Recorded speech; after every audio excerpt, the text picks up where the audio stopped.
What is up, everybody? Welcome to my thoughts on Luigi's Mansion Dark Moon. It's pretty much a review series where I ramble on and probably repeat myself about what I liked and what I didn't like about this game.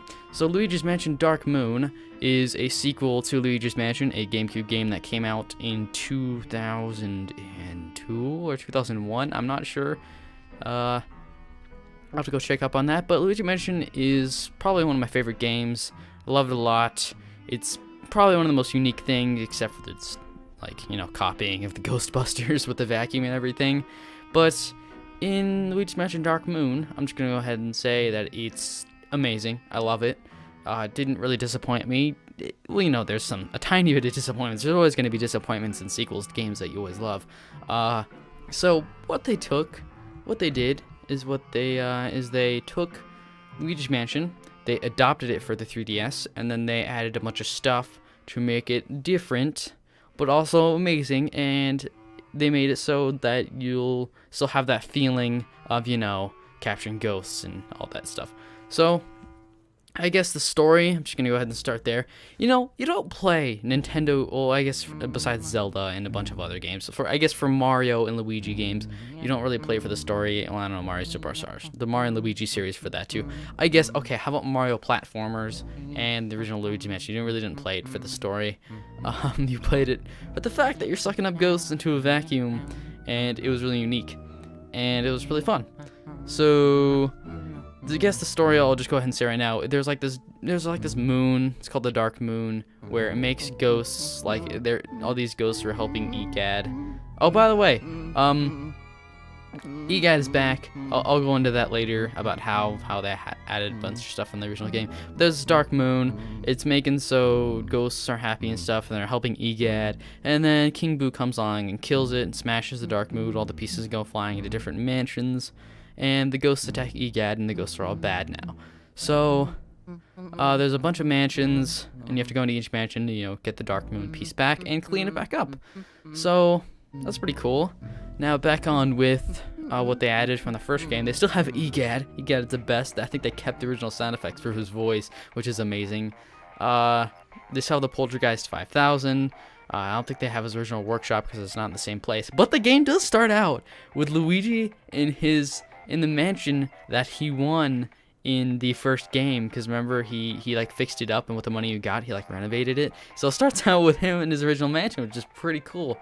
Also Egad also references him helping Mario in other adventures. So I like it when Mario games they reference older games, in Super Mario Sunshine when they when it first shows Egad in the bottom right corner. It shows all of Mario's older games, even the 2D ones, which is pretty funny. So they also kept the same theme and changed it up a little bit. And if you remember in the first game, there's something called the Game Boy Horror. So in this game, there's a DS that Luigi uses to contact Egad. It's kind of like in Pokemon when they in the first room in the game, in the first series, it was Nintendo 64, and then it was a GameCube, and there was a Wii, and I think it still is a Wii in black and white. But that's kind of cool how they kept the DS, the Game Boy Horror. So now, along with the ghost design, and actually, I don't think I mentioned this. They have kind of like a mission setup where you go in with this mission and you have an objective and you go do it.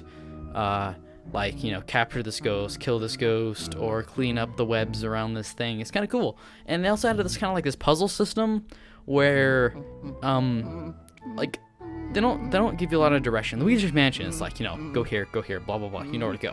Luigi's Mansion, they don't give a ton of direction. They have a question mark, but they don't tell you even close to how to get there. So I was actually kind of puzzled in some parts. I kind of like that. They didn't tell you a ton of where to go.